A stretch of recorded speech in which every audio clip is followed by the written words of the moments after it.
I didn't feel that spark. Like I couldn't wait to drop this. I can't wait to show this to the market or the people because I have something new and some, I just didn't have it. I was just like, there's so many other brands and so many other people doing better stuff that I think I can come up with right now. So that's why I kind of pushed it for years. Couple beers in, we're at the house, she's cooking, I'm like watching TV or doing something, and it literally hit me. Boom, ideas started floating in, like, okay, this, and everything made sense. I started connecting everything in my head. I literally stood up, went to the kitchen. On a paper sheet, we started drawing like descriptions, and our first description is actually hung on the wall in the studio there. And it was just like a first little draft of how I actually saw it. And I'm talking about a matter of like an hour and a half. We've been reached out about a lot, about different buyers from other stores around the world, and because they think we're a brand. And I'm like, no, I'm not a brand. We don't treat it as a store. We treat it as a studio. So you're coming into our house, you're gonna be treated well. Like, yeah, exactly. You have to be like, hey, what can I get for you? What's like make you comfortable, make yourself a home. Let me know whatever I can do for you. Andreas, finally here after what? We were supposed to do this May 26th, I think. Yeah. Something along those lines. Yeah, sorry about that. It's just... No, you don't need to apologize. So why don't we get into a bit of your background and what inspired your journey to Studio Niksen? I've always been very keen to aesthetics in general, clothes particularly. I was a little game for my mom. She used to dress me up, like that was her fun. Yeah. So I kind of got it for that, to enjoy fashion. We started the journey there in retail, got a bunch of experience. It teaches you a lot of just a good pace at work and organizing for a store at the end of the day. So, but yeah, I got to a point where I was working with Ricardo Cavallo. He's an amazing artist from Spain, and I got the opportunity to pretty much develop his brand alongside a really good team. And yeah, that was really the first entrance, I would say, or like opportunity I had to really at least be able to create some, even though it was the artist's work, but there was a lot of my ideas that we mixed and worked together. It's the first experience where you create some from ideas to put it in real life and then try to sell it. After that, I worked for Off the Hook. I was helping them out doing some like visual identity, I guess. So merchandising, online, offline, trying to revamp stores, understand the experience as a journey, customer, whatever. And then I went work with Koku at Atelier New Regime. Okay, yeah. And that was an amazing experience. Working alongside him, incredible. Like he is such a brilliant guy. I still don't understand his mind just because how complex it is, and he has a whole creative universe, very, very interesting, that I admire. So I learned a lot during that. Pandemic hit, and so we're kind of navigating through what's probably the toughest time for any brand out there. But again, out of a good challenge, you get really good lessons. So again, that was an amazing experience. And then while I was working actually with New Regime during the pandemic, we had a little bit more time in our hands. Well, nevertheless, I also wanted to always start my brand. So this is also more relevant to Niksen. But yeah, while I was working with New Regime, that's where we kind of took the time to start, take a first jump, I would say, take the leap. Me and Gabby. And so, yeah, and as more like a project kind of, where did it start? In the industry, I feel like the reflex once in fashion, the reflex is you automatically think you want to create your brand, which is great. But sometimes you realize there's other things in the industry rather than a brand. And for me, it was just not clicking as much as I didn't feel that that spark. Like I couldn't wait to drop this. I can't wait to show this to the market or the people because I have something new and some, I just didn't have it. I was just like, there's so many other brands and so many other people doing better stuff that I think I can come up with right now. So that's why I kind of pushed it for years, even like 5 years. 5 years, okay. Just trusting the process, even if it sounds kind of cheesy, but it's true. I was just knowing something's gonna come up at some point because I know myself. I know when I like something, I start something that I do enjoy and I like for real. I'll think about it 24/7 and I'll just do it. I'll do it like for real. So, and this wasn't just clicking like that. I wasn't thinking about, my brand 24/7 at all. So I was just waiting, and then yeah, as I kind of predicted it, it was a Sunday, and when couple beers in, we're at the house just cooking, I'm like watching TV or doing some, and it literally hit me like, whoa, because I had been shopping in different boutiques either in Japan or in Seoul, South Korea for years. And it just hit me. I was like, wait, I could just, instead of being a brand, it could be a store, a boutique. Yeah. And so I could be more of a curator, which I think is probably even a better strength that I have than creating, like a designing. And it just hit me like, I was like, boom. And then, it's like, it's like you open a Pandora box and then ideas started floating in, like, okay, this, and everything made sense. I started connecting everything in my head. I literally stood up, went to the kitchen. On a paper sheet, we started drawing like descriptions, and our first description is actually hung on the wall in the studio there. And it was just like a first little draft of how I actually saw it. And I'm talking about a matter of like an hour and a half. And I talked to her, really excited, but I didn't have a name yet. But so the first thing I said is like, look, I could do a boutique, and instead of like trying to create a brand, a designer, which involves a lot of obstacles, I would say, or just different challenges. When you go into production, because there's volumes, there's development costs, development time. There's so many other things in production. And then she right away, she jumped and she was like, wait, I want to do, because she had been thinking and trying to open a gallery for herself, like during the pandemic for herself. Okay. She is in the arts background for a while. She was working at a museum at the moment. She did she has a master's degree in museology. Oh wow. Okay. And she's always been very crafty, very creative as well, but also crafty, like literally with her hands doing all kinds of stuff. She started doing rugs at the home. She started painting. She'd always doing it, but during the pandemic, she took the chance to do it. So the minute I said it, her eyes were like, yeah, and we could do like a lifestyle boutique. Like I could take care of like home part and homeware, and then boom, that opened up a whole new door to homeware objects, and collaboration projects with artists. 2 a.m. around, and that's when we drafted our first description as how we would see it and how we would present it, very casually, right? But still, and up to this date, it's kind of relevant. It's still pretty much the same. I mean, there's so. Go on. No, go ahead. Yeah. There's so much to kind of like pick on, about what you said about aesthetics, about you being first generation. Yeah. In Montreal, about Gabby. Yeah. So, first of all, during that, when you were having beers, right, and this idea sort of just came about, right? How did you manage to, despite all the different boutiques and whatever is going on in the world, how do you stick with your core values?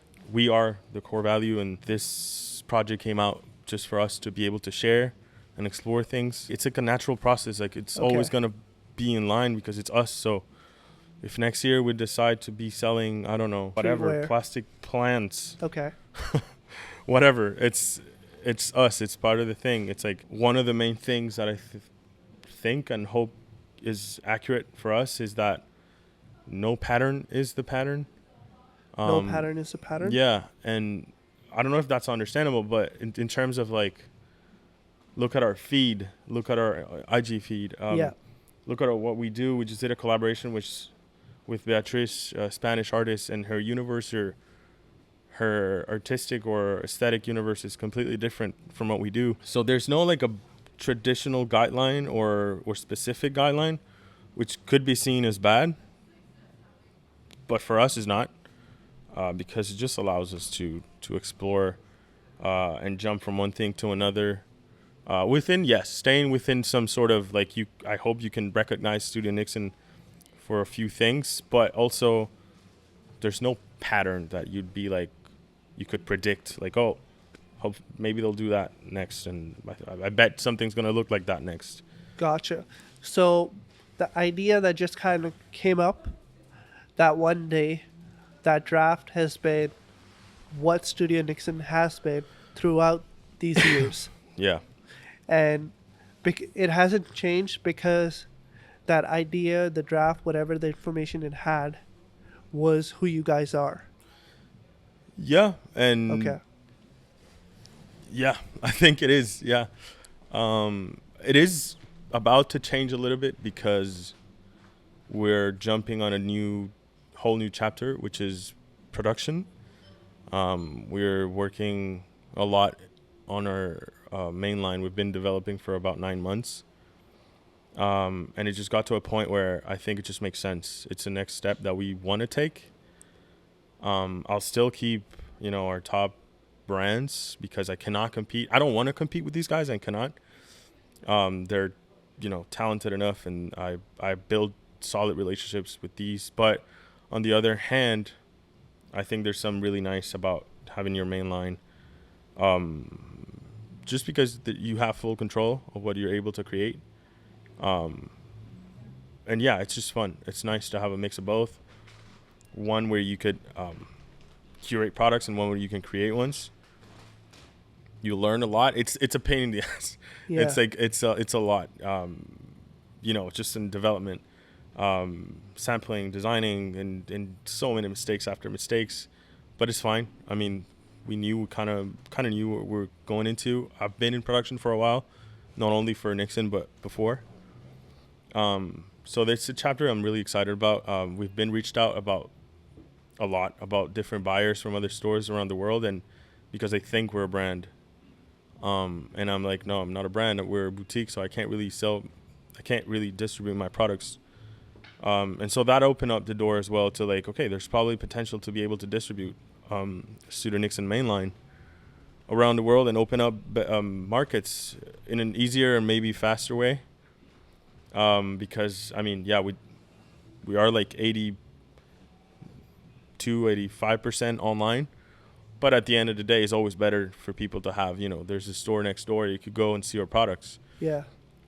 So hopefully that will help towards that goal, and we'll see where it takes us.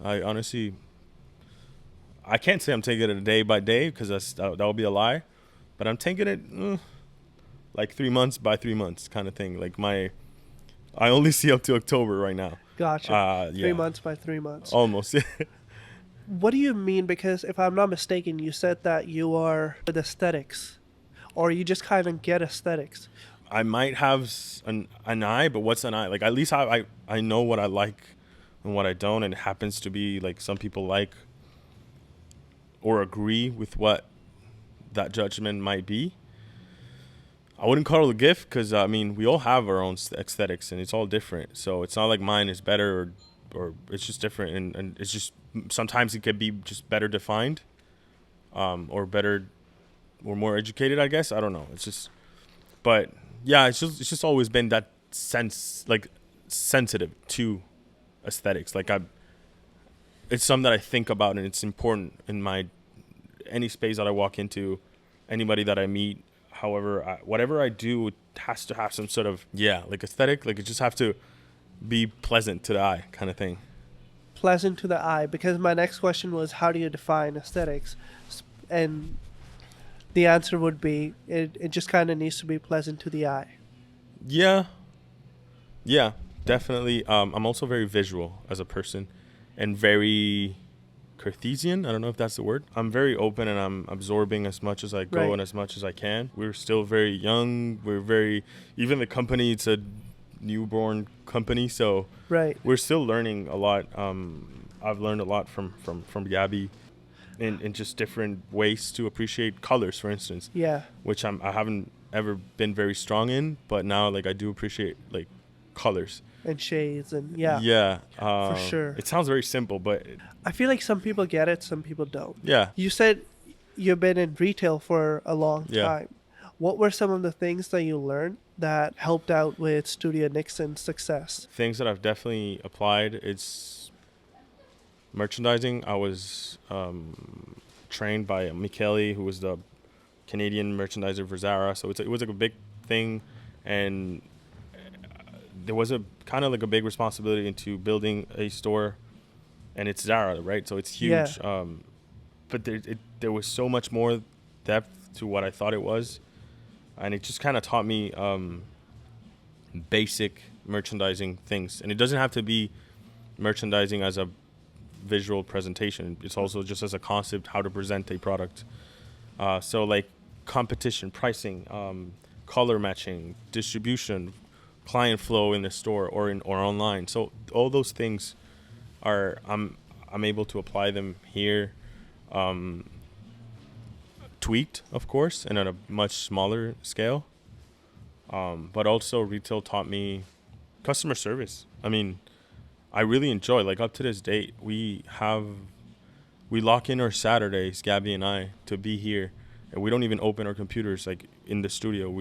We're just there in the store because it's something I really enjoy. I actually like talking to people, and our client so far it's a quality of client that I'm really, really happy about. Every person that steps in has a great style, or it has some that I'm like, oh shit, I didn't think about that, or their style different things. So it's very enjoyable to be here and like on our biggest days, which is like Thursday, Friday, Saturday, Sunday. So we take Saturdays to like do customer service, and we get coffee with the people, we chat. It gets full, but it's nice. It's always fun. So that kind of gave me the startup, or to be comfortable in that environment, I'd say. Yeah, sort of become friends with strangers. Yeah, through something in common. Yeah. It's obviously easier on our end because it's like basically you entering our space and you telling us that you like what we do. So it's already very comfortable, a very comfortable place that I'm coming from to approach you and to be like, welcome, like make yourself at home, right? Yeah. So it's nice. I hope we have created an environment that it's comfortable enough for people, not only for us, but for people that come in. I think it is. I think people enjoy their experience. 100%. So. I mean, I was here for one of the very first times. I think it was about a month or two ago. Yeah. And that was hectic though, because we had the big production here, but sorry, it was very hectic that day. Yeah, but I was still offered water. Oh, I was like, you know, why? And that was something that really stood out to me. That is the epitome of customer service, where the person that offered me water did not know who I was. I wasn't in the back yet, and I was just looking at clothes because I knew you were busy at the back. Yeah. And I was like, this person doesn't even know if I'm gonna buy something, and I just got offered water. Yeah, we just incredibly appreciate the fact that you're already here. Yeah. So that's like the least, and also it's just a good icebreaker. It's good. I mean, if whoever's listening, if they've been here, they know what I'm saying. But if you're not, it's just that we don't treat it as a store. We treat it as a studio. So you're coming into our house, and if I don't know, we're both brought up that way. If you come to our house, you're gonna be treated well. Like, yeah, exactly. You know, you have to be like, hey, what can I get for you? What's like make you comfortable, not be there. You'll never see the approach like bonjour, hi, and how can I help you? Yeah. What do you know? It's like, of course, we're eventually gonna ask how can we help, because that's what we're there for. But it's more an approach of like, make yourself at home. Let me know whatever I can do for you. Try whatever you want. Sit down, go through the books, go through that. Come here and chat, like whatever. People that come to Studio Niksen are very well dressed, at least in my eyes. I think it's because what Studio Niksen it actually is, and how you guys have put yourself in front. It attracts people, because it's more than just come and shop. Yeah. It's like come become friends with us, and then that kind of radiates the kind of people you guys are and what you guys are showcasing, which attracts, I guess, liker-minded audience. Yeah. That is well said. Yeah. I'm happy enough that it's that way. Also, the fact that we're not that's played a major factor key in the whole formula. The fact that we don't have a store on the street, and that was a very on purpose decision. When we were moving from that space upstairs Right. to expand, we visited a couple spots on Plateau, and we were almost about to sign, and some just didn't feel that right in terms of like, it's already not for everyone. Our products is very niche. You have to understand it. You have to understand where we come from.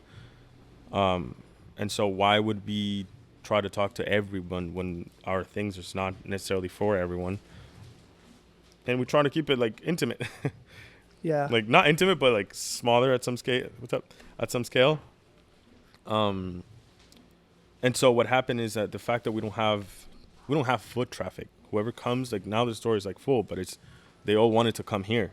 It's not like they stumble up Studio Niksen and you just come in. That makes so much sense. So that already is a winning point, because when every client that comes here, they already have in mind what they want to try on, or sometimes they already have like a full cart online and they just want to try it on and see it, and then take it from here because they wanted it the same day. Or yeah, it's never like, hey, so who are you guys, or what do you guys do? Like never. Probably done it like twice. So that's really nice, because the conversation starts from beyond that little small talk, retail small talk. It's like, you come in, I know you know what I do. I know you know what we've been up to.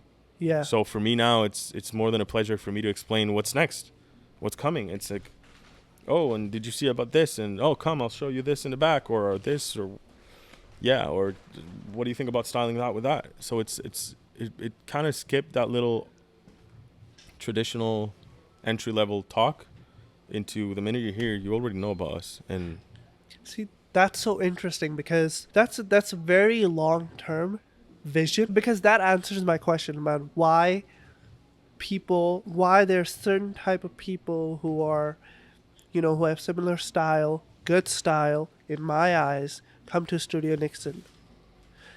And that is because they kind of already know about Studio Niksen. And I feel like if it was somebody else, and I'm speaking from an average Joe perspective, I guess. mm-hmm. Maybe I am judging, but even me, right? If I was to get a store, I would get it on Plateau, or you name it, like downtown, whatever, right? Not in like a building. Yeah. Because this way there's less chances of people Yeah. actually coming to my store. Yeah, but also that was a decision coming from the fact that we're an online business. So our biggest market, for example, is New York. So we weren't relying on foot traffic. We weren't like out there trying to get more people to come in. It was more for those who are already shopping. We're just adding a new physical experience. That sounds funny, but a new experience in real life. New experience in real life. So it was less of, oh, let's open a store to get more sales or more traffic or more this. It was more, let's open a store so the experience becomes bigger and deeper. That makes sense. Okay.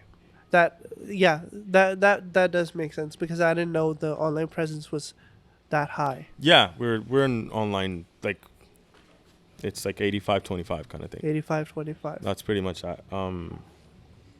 So, which is great, but also I feel like it's also very important to have a little home base or touch point with people.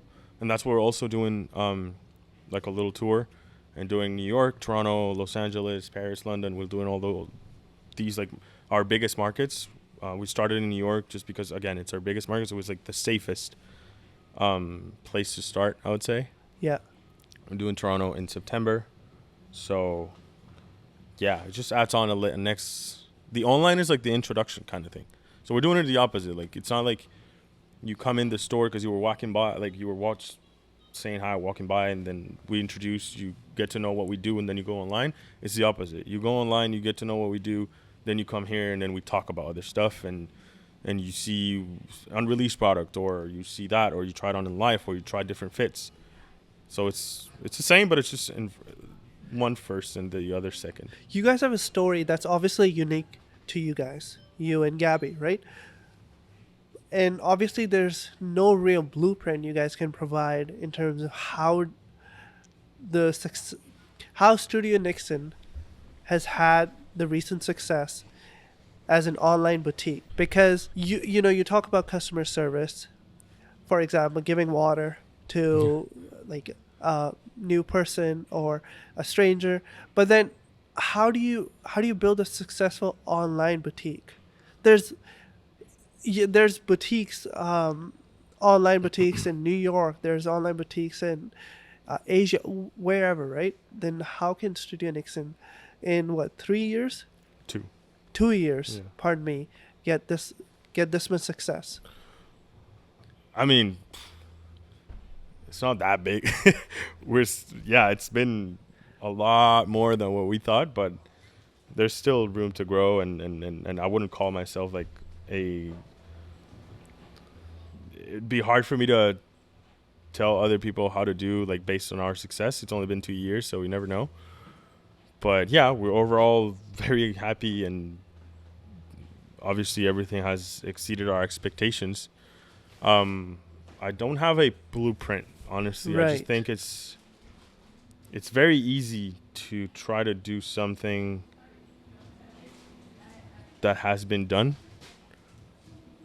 I don't know if I put it out the right way, but try changing things just because, like, if an online shop, you're starting an online shop, don't necessarily try to do it the way you've seen it being done. Like, yes, there's definitely things that you need to learn and apply, because that's the logic, but give yourself some room to experiment, do things new, because people are open to change or open to something fresh and new. So it's again, it's refreshing. Again, I wouldn't say our website is like, we're actually working on our V2 website, which is, we're investing good resources and making sure that is going to be worthwhile. Yeah. I think honestly it comes down to like asking basic questions to yourself. Like, when I'm shopping, what do I like? What roadblocks do I encounter? And if you try to solve as many of these, even if they seem like very dumb, you're targeting details, and people are like, oh, how did you think about that? But it's just like, you think about it too, because you have the same problem. And I'm talking like really basic stuff. I mean, technical stuff, like, like how long it's going to take for the website to get loaded and blah blah kind of thing. Yeah, there's an infinite things of exactly. Of those. It's just we've managed to talk to the right people and reach out that person, and overall giving I think, and I'm proud of like the entire team. Like Elliot, for example, has been a key in just making sure orders are literally sending out every day. Yeah. So if you order and you're in Montreal, Toronto, you get your stuff in like 48 hours. That's like Amazon shit right now. Right, exactly. So, and I it's a big thing for us, because I'm a very impatient person. When I shop, I want to have it now. Yeah. And so it is important, and I hope that, that little extra effort into making sure every morning there's orders shipping out, I hope that just brings like a flawless experience overall. Yeah. And then paying attention to details and just having fun. Sometimes if we have time, we can write little notes and invite you to Toronto. If we see we're from Toronto, you're like, hey, stop by, or whatever. Just do different things. And that's, again, one of the reasons why we're not necessarily looking to be huge, because if not, I wouldn't be able to do this that we're doing. Gabby's in the store. We're all having, like, it's controllable and it's nice, and we can take time to do more personal and intimate things, rather than me being like, schedule an appointment with my marketing department or whatever. Right. Like, I mean, that's like next level big, but it'll come to that point. I don't know. Maybe. I don't want to be honest. We don't want to. We're at a point, weirdly, we're at a point where, like, obviously not gatekeeping. That's too much to say, but it's like we're controlling. We're not necessarily looking to expand. It's looking to how to better the experience of the community that we already have. I think that's just it's better to get better quality clients or more clients, or quality of clients versus quantity of clients. I think it's better. How do you think you can do that without expanding? Because I'm You curious do too. need to expand, of course. Like, there's so much you can do if you don't have the resources or you don't have the sales to back it up, because it is normal. It's a business, and don't get me wrong. Like, that's how it goes. But just keeping it manageable. I like to think of us here, at least the studio in Montreal, to see it as a restaurant. Like, you know, when you go to a restaurant and you know the owner, Yeah. and he comes out the kitchen, he brings shots, and you're like, hey, he sits down like 5 minutes with you. We talk about nothing. What do you think about wait, I have this special. Let me get you this. And the pasta's ready. Like Mano Cornuto, for example, like very traditional. I like to think of it that way. Like, we'll see hey, what's up? I'm coming. I'll leave my laptop here. We'll come talk for a minute, grab a coffee. And then I'm on my way and I'll do my own things. But I like to see it as that. Like, you come to our house and we treat you well. It's not like a transactional thing. Right. It's a little bit deeper than that. Yes, transactions will come. The relationship shouldn't be a result of the transaction, but the transaction should be a result of the relationship, kind of thing. 100%. You typically buy things, or you want to buy things. You want to go shopping with your friends. Yeah. You know? Honestly, you'll see, like, Elliot, he'll approve this, and some clients were like, they come to the cash and to the counter and they have a big pile of clothes, and they're like, should I do this? And I'm like, no. I'm like doing the opposite so many times. And he's probably laughing right now, but it's true. We're like, think about it. Like, no, I want people to go out and be like super stoked about what they got. And sure, not that weird feeling like, oh, did I spend too much? Or I'd rather you come back. And if you come back and it's sold out, then it wasn't made for you. You just get another thing. Then, yeah, so it happens quite often. I'm like, wait, let's be reasonable here. And I go through the cart with the client and do you really need this? Take this off and then get this and that. And that's, yeah, it's weird because at the end of the day, we want to sell, of course. But again, it's like, if you look at the bigger picture, bigger relationship with this person, if you're actually helping them out to build a wardrobe, which they feel good, and their wallet feels good as well, then wait, don't push it too much. So, yeah, it's funny to see ourselves sometimes just like, wait, this is too much. Take this out. Come in 2 weeks and you'll get that one. I'm not gonna lie. I'm wearing Uniqlo right now. I looked at Studio Niksen's mainline black tee. I was like, I think it might be time, because I've been wearing Uniqlo for years. Me too. It's the best. But the Studio Niksen black oversized tee, yeah, it might be better.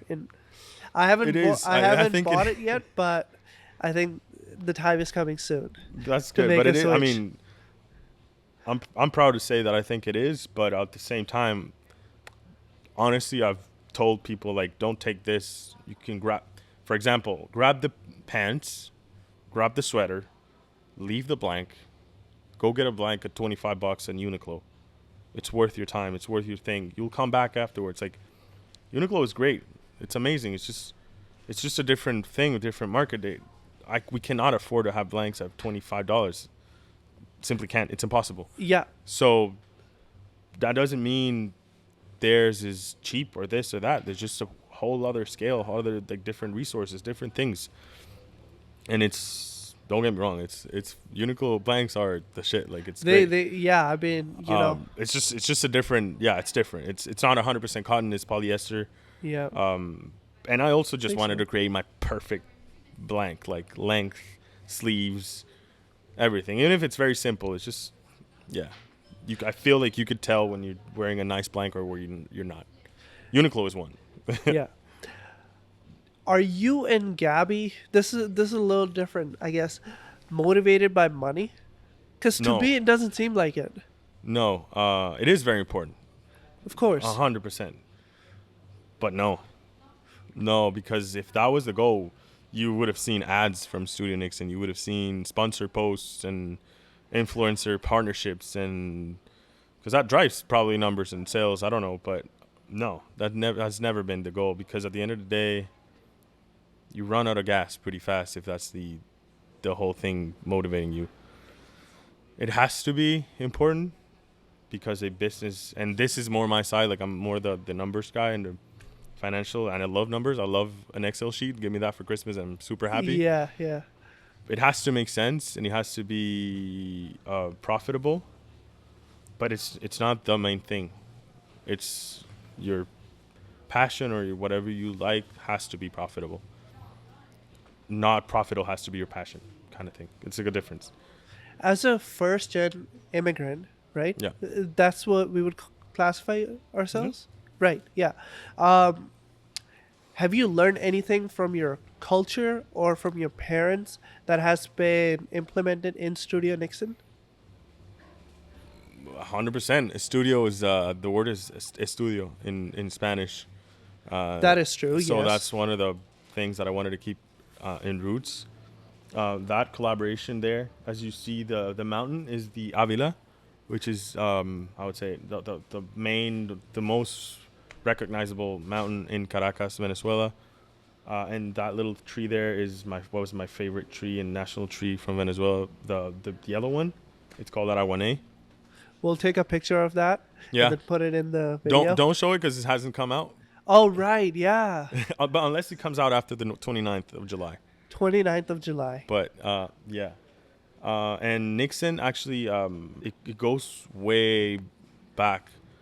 Niksen, we didn't come up with that. It's not our concept. It's a Dutch concept. That means the art of doing nothing. It's more like a philosophy or a practice that I have been following for a while because I lack it so much and I have such a hard time doing it. I remember my dad, when I was young, he was always telling me, you need to learn how to be alone. Not lonely, alone. Yeah. And do nothing. And because I go at a very fast pace, like my mom, and my dad's, it's pretty much the opposite. I discovered Niksen a while ago, and I was reading it. I went to Thailand, and I remember reading a lot about that. And that really, in Thailand, for example, I have this image of, I was going from like beach to beach or location to location. And this place that I really wanted to go, the minute I got there, I was already thinking about the next, and that pissed me off. I was like, why cannot, like, or thinking about a photo, but just, I was thinking about other things just being there. And I was just impressed to what pace do we live in. Yeah. I remember seeing like the taxis, moto taxis, and the guys in moto, they're in line waiting for a next client. They don't have iPhones. They don't have IG. They're not doing like live stories, and they were just there. Yeah. And that for me was like bro, like how do you do that? Like they were just literally there. There was no purpose. Yes, they were waiting for a client. So there is a certain, they weren't just floating there, but I mean, they weren't doing nothing. Like the minute Gabby, let's say I'm in the car, and the minute Gabby goes in like the pharmacy and I'm waiting, I pull out my phone and I'm doing something else. There's never a nothing moment of doing nothing. Yeah. So I try to implement it. I force it. And it could be anything. It could be, and it's very personal too. I remember our very first lookbook when we started the company was about that. We were interviewing like Kyron, Anita, Ariana, and Santi, and asking what their Niksen moment was. And it was so many different questions. Ariana was, going to the movies on her own, and it just makes you think that, and the purpose is that. Anita was like eating snacks and reading, and it's different. You could be just walking outside, just walk. I remember my high school teacher, Mrs. Lopez in English. Shout out. Yeah, she said, I remember she asked to the class, when was the last time you guys walked without headphones? To listen to nothing, like listen to whatever. And I mean, it sounds like nothing, but for me, really, because I was like, shit, I don't know. So I sometimes try to do it, like not block the noise, the empty noise, even if it's cars. Like I don't know, like it sounds like deep for nothing, but I mean, essentially, you're kind of trying to enjoy the present. Yeah, because it's very hard for me. Like, don't get me wrong. Like, didn't name Niksen because I'm like a guru in this and I'm a life coach. Not at all. Like I named it because I need to see it my every day. Like yesterday, we're running around for the drop and at some point, like Gabby, and it happens a lot. Like Gabby will be like, "Yo, Niksen, remember?" Slow. Like what's next? And for me, it's hard to like. Yesterday, I was having a meeting with Lucho, and we're going on vacation tomorrow. After tomorrow, and like really vacation because we need it. So And I was already being like, "Yeah, I'll do it on there." And he was like, "Bro, Niksen, don't do it. Like don't do anything. Take your time." So it is hard for me, but it's the more you learn, the more you practice it, the better you get at it. indeed, continuous practice. Yeah. That's one of my favorite sayings. One of my notes, I actually haven't looked at my notes, that I had like 12, 13 things that I wanted to talk about, and we've just kind of been talking that's nice. about. That's a good sign. Yeah, exactly. But one of my notes was Niksen versus meditating. Do you meditate? No. No. Have you tried meditating before? Yes. It's very hard for me. I probably haven't given enough time to practice it. And I think what I liked about Niksen, it was because it resonated more than meditating. To you, yeah. Meditating, I feel sometimes could be a little presumptuous, or it's a different, like, I don't know. For me, it's like, it was like unreachable, or because I don't see myself being that person that meditates, or which is very important. I wish I could. Or it's like reading. Same. Like I wish I read a lot of books, but I don't. I buy them, but Yeah, same. I can't. Like I don't know. I'm just at a different speed, and I wish. So I do other things, podcasts and videos and sound. I'm very like, so yeah. Niksen for me was easier because it meant it could be 5 minutes. He could be doing something that means nothing. It was just more like less of like take the time and be able to fill a blank in your mind, which for me is like literally impossible. I don't know. I was just very intimidated by the concept because I see it so far from what I could do that for me, Niksen was more like attainable and accessible, I think. I hear, especially like gurus type people, right? We hear this blueprint. Do this, do that, do this, and you'll be successful kind of thing. Meditate, work out, you name what. It's probably true, but I have a hard time doing that and being honestly, repetitive. Same. And, sitting here speaking to you about Studio Niksen and how you and Gabby, of course, try to do things that didn't really follow a blueprint, right? Well. And you guys created something of your own. So what I'm trying to get towards is like the idea of blueprint. It probably works for a lot of people, so it's good to, I guess, try. But you follow your own path. Yeah.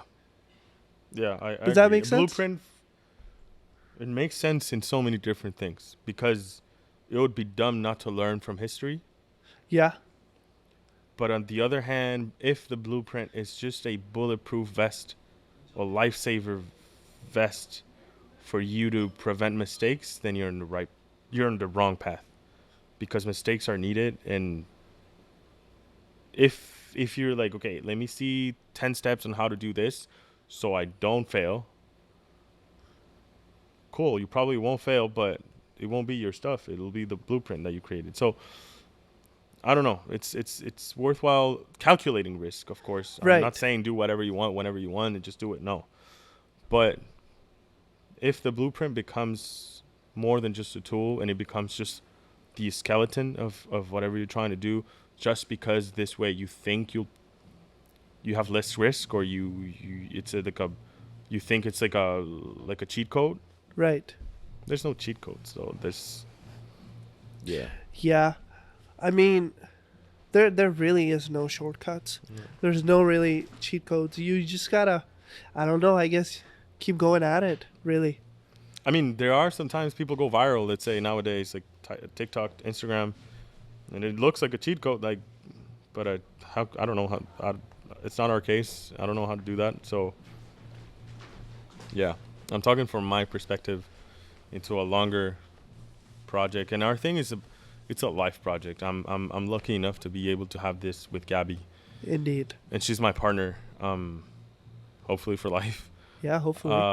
So yeah, it involves like family, involves like a family project. I don't know. I see myself having different studios like this and having a house that looks like the freaking studio, because at the end of the day, this studio looks like our dream house.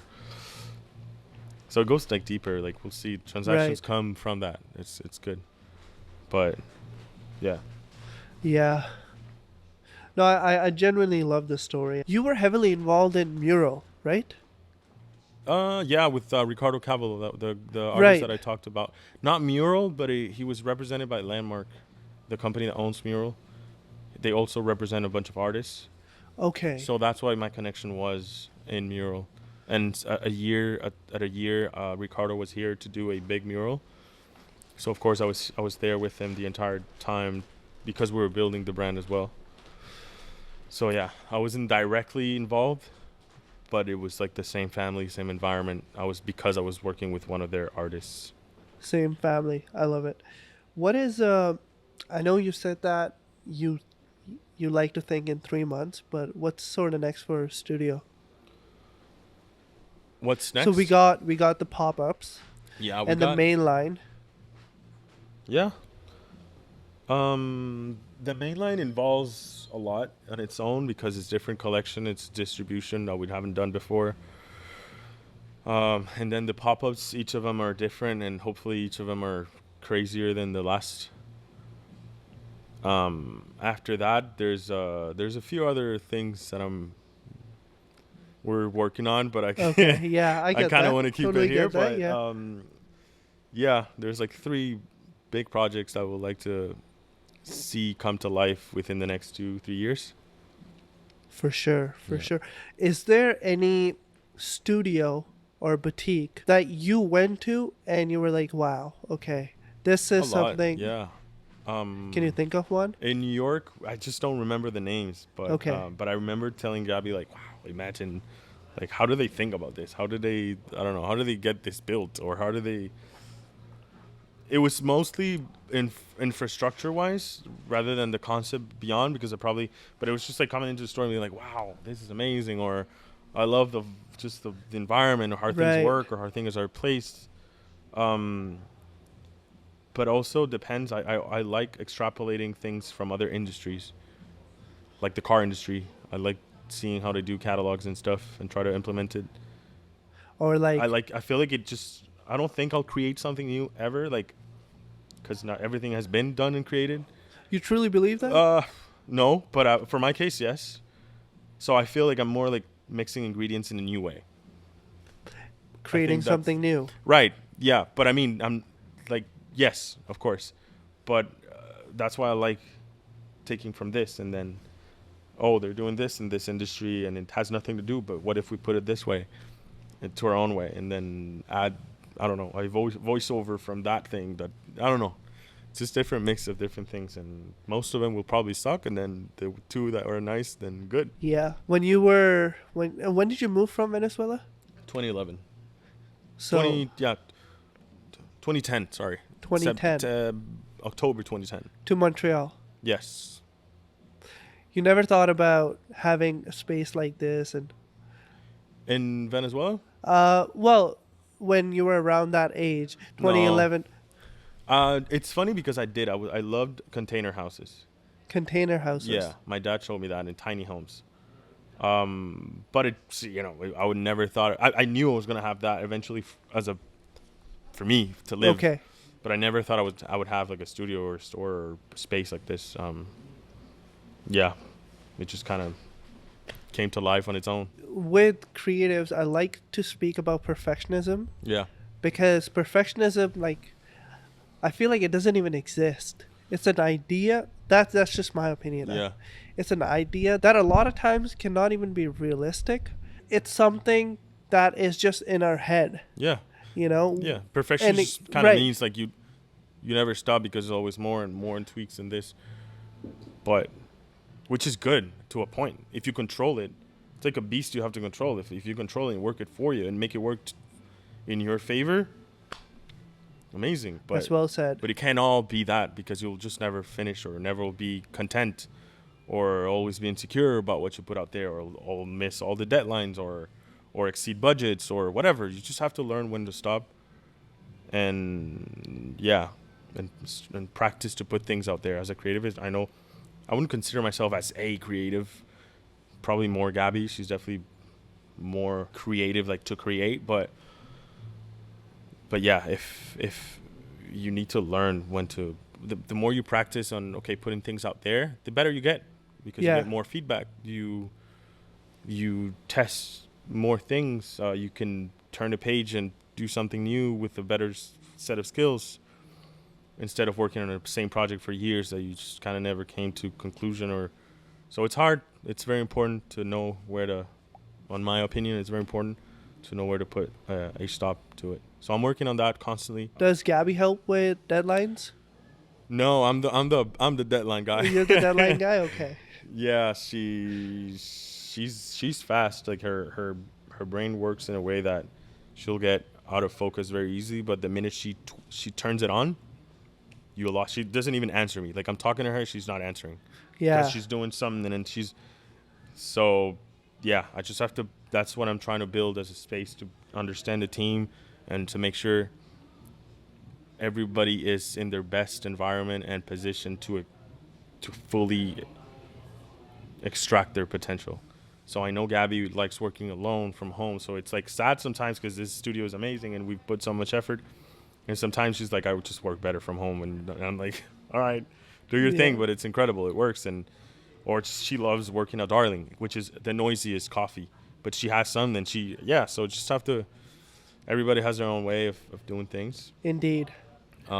It kind of comes down to no blueprint. Like find your own solution or story. I think it's just constant practice, continuous practice, as you said, in so many different things. The research, for example, the more I do things, the better I get. Like photos, lighting.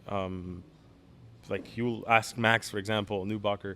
She taught me. He taught me lighting to begin with, a little bit based on what I knew from Koku, and he'll tell you, like, now I'm like a lot better and I'm doing my own thing, and now I'm teaching people how to set up an e-com lighting, and it's things like that, like copywriting. It's you just get better by doing it more. Yeah, I said overall, like tasks or skills, sorry, as a technical skills, Fantastic. you get kind of better. Also as a creative, in a position where you have like a team, to learn to delegate. It's very important. Yeah. And yeah, especially as a leader. Yeah, and I have a tendency to want to do things, all of them my own way, because I'm like, if I want it this way, because I see it so clearly, so I'm like, the only way that comes out this way is if I do it. Mm-hmm. But you also have to learn how to trust and to understand and see other people's skills and different visions and aesthetics and ways to do things. So that's very important, because the more you get surrounded by other people and skill sets, the better creative you are. Gotcha. Not as an individual creative, but as a creative entity, I guess. Wow. Okay. Yeah. That makes so much more sense too. Yeah. Rather, because I was confused where you were going with that. Yeah. But it's just spot on. If I try to work myself and being a creative myself, yeah, cool. That's great. But if you try to to practice or improve your creative entity, which is at this point this studio, right, then all of those creative, or people less creative or more creative, just adds on to that creative entity that is a Studio Niksen. Fantastic. So yeah, I think so. Beautiful. Amazing. All right, Andreas, if other creatives want to get in touch with you, how can they do so? My Instagram, I'm always open to chat and help out. Indeed, that's how I found him. Yeah. Or email info@estudio.niksen, or come by, and that's the best way. Yeah, that's come the by best and one. meet me. That's the best way. But I'll definitely try to share as much as I can and do within my power and within what I think I know or what I would have done. Oh, you're just being humble. This took a long time, and I'm really grateful. Thank you. Yeah. I enjoyed our conversation. I love it. And Thank you, Nick. huge shout out to Nick. Texted him 4 hours ago, and he's here helping to film. So shout out to Nick. Thank you. Hell yeah, awesome. We can cut it now. Sweet.